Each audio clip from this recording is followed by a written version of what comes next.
Tafadhalini to avoid shortcuts.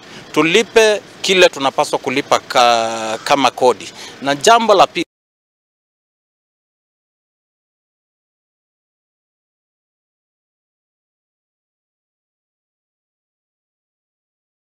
zinatoka nje Nairobi, kwingine kule kote katika taifa letu, wanakuja huko na wengine wanakuja usiku wa walipi. Sasa tunasema ya kwamba tumekuwa na manpower ya kutosha. Kuna chief officers wetu, kuna waziri wetu wa trade. Sasa hiyo team sasa moja kwamba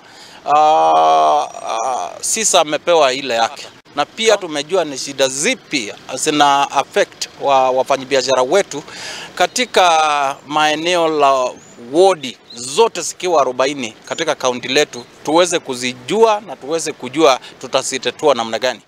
Benki Kuu ya Dunia inatueleza ya kwamba kuna ile kiwango ya around 6 bilioni 6 tunapaswa kuwa tunakusanya katika ushuru wetu, na serikali kuu yetu inatuambia a similar sentiment. Na ukiangalia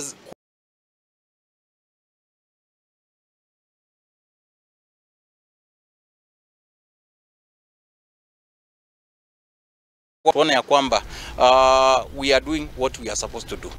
Na arutuo kaunti-ini ya Tana River ni